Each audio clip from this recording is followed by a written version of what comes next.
This is Jane Kleeb. She has traveled here from Hastings, Nebraska, right? I love it. Yes, that's right. Yes. And is a partner in the same kind of things we do, owing she's done much, much more. And so we need her guidance and her message on how to kick us up and get this moving more. But you started with Bold, Nebraska, That's right. Yep. And which was engaged with the Keystone Dam, not Keystone Dam, Keystone Pipeline, and because it was cutting through. Yeah, it's cutting through the state of Nebraska, through the Ogallala Aquifer and rivers and tribal land. Yeah. And she gathered her people around, and they got it. They held up that pipeline for more than a year. 12 years. 12 years, oh my Lord. It was a 12-year fight. Yay. Well, we got it done. You got it done, thank God. I got nothing on you. Anyway, so she did that, and she was also involved, I think, with Standing Rock. Yes, only as assisting, because the tribes were leading, Right, absolutely. Yeah. So she has a lot of experience and groundwork, and she's got a new book out, or a book out now, Harvest the Vote, which talks about grassroots, the importance, and the grassroots is us. That's right, yeah. Okay.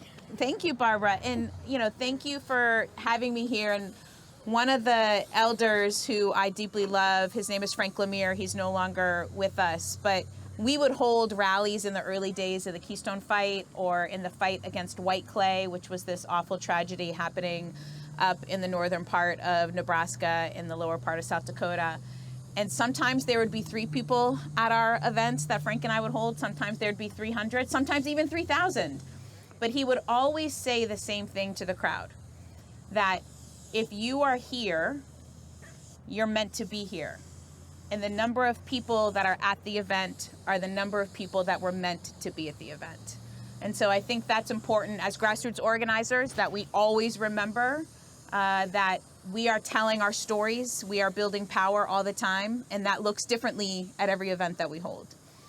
I also wanted to just say a few things first about the river, and then I'm going to tell a little bit of story about the Seeds of Resistance, which I brought for everybody to take home with you as well.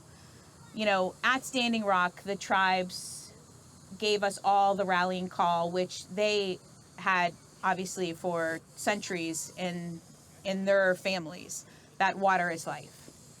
And that rallying call really brought home, I think, to not only us in America, but around the globe, how critical water is. And the stories on how when we are in our mother's womb, we are surrounded by water, and how water is such a powerful and moving body that we have to protect her. And not enough of our politicians are protecting the water. And so even the best ones that get elected, sometimes this just falls off to the back burner because they believe that the water will take care of itself, that you'll be able to put in concrete, containment, that you'll be able to flush the system, that there's a new chemical that we can put into the water that will erase all the other chemicals. And the reality is, none of that really is going to work until we get back to the basics of protecting the water and ensuring that the industry is no longer in the driver's seat, that us, the people, are in the driver's seat to protect that water. So, during the Keystone Fight, we had lots of ups and downs. And in the beginning, I didn't know anything about pipelines. I didn't know anything about eminent domain. I didn't know anything, quite frankly, about climate change. I was a mom who had definitely been involved in politics, but was not involved in the environment or climate work. And I started getting phone calls from my husband's friends and family that are farmers and ranchers up in the Sandhills saying, you're political. Can't you do something to stop this pipeline? Can't you just call Barack Obama and tell him to stop the pipeline? And I was like, well, in politics, it's not that easy. I wish it were. And I don't have a direct line to President Obama. But what I do know how to do is organize. And so we just started holding education meetings in the Sandhills and along where this pipeline was going to threaten, and started listening to each other to be able to tell each other stories. As I learned something about tar sands and how it would impact the Ogallala Aquifer or the pressure of the pipeline, I would teach that. as farmers and ranchers or elders in the community would learn things in our meetings, they would then teach that. So we were teaching each other. But in the beginning, it was just us in Nebraska. We didn't have any relationships with the tribe yet. And Faith Spotted Eagle, one of the elders in South Dakota, called me up one day and said, I've been reading a lot about what you and the farmers are doing in Nebraska. Will you come up to talk about the Ogallala Aquifer at our water ceremony that we're holding up in South Dakota? And we're going to hold a meeting, and we'd like you all to present information about the Ogallala Aquifer.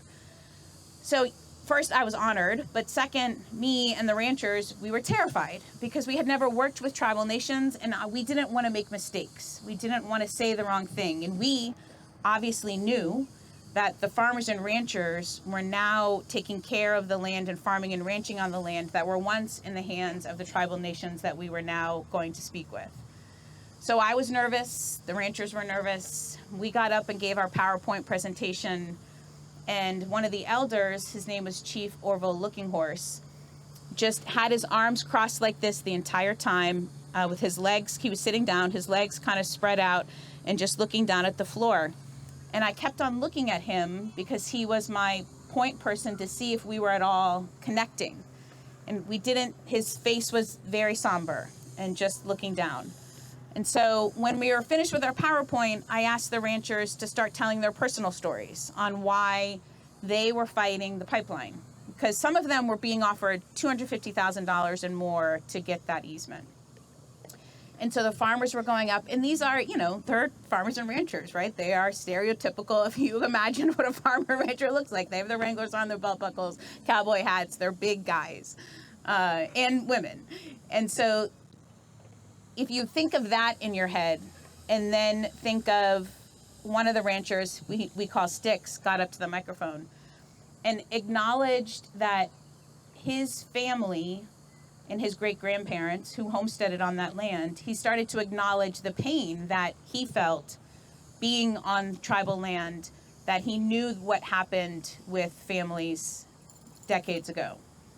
And you started seeing in that moment healing happening. And they just started telling their stories in very just truly authentic ways about why they were fighting this pipeline and why they were going to do everything they can to protect the Ogallala Aquifer and the Ponca Trail of Tears and all the other cultural resources that we were fighting to protect, and the critters. When the farmers got finished, Chief Orville Looking Horse stands up, and he kind of opened his arms really wide like this and said, "Welcome to the tribe," and said this beautiful words about how it was literally up to us forming an unlikely alliance together, a family of people whose main goal in the thread that kept us together was to protect the water. And that no matter what differences we had politically in the past, that it was going to take us, the people, through constant grassroots actions to stop that pipeline. And I think that is true for you here in Oklahoma. People will tell you that this project and this work is too big for you to tackle, that there is no way that you can keep the industry in check.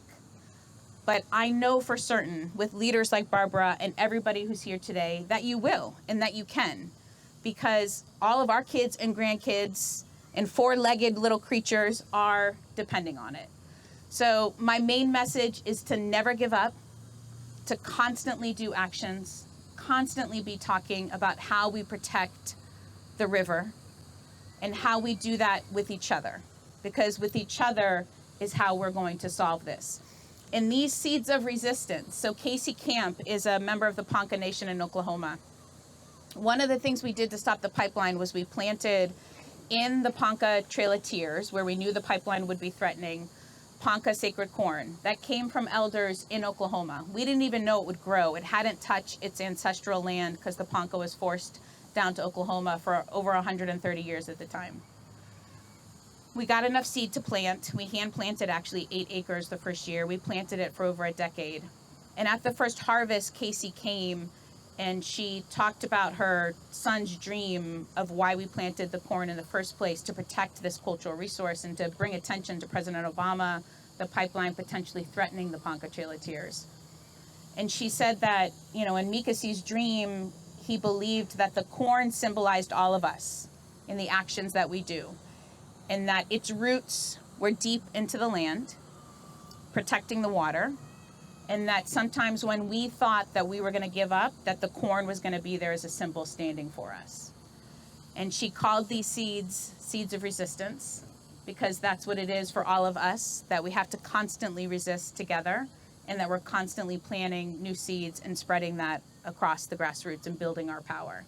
So I have seed bundles for folks. You can plant this corn, grow it, you can cook with it, or you can dry it out and start to hand out seeds to your friends and family and tell them the story.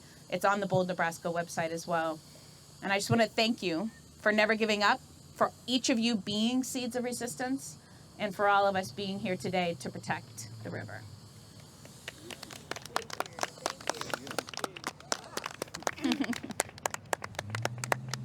We'll see if we all have green thumbs and can make that work.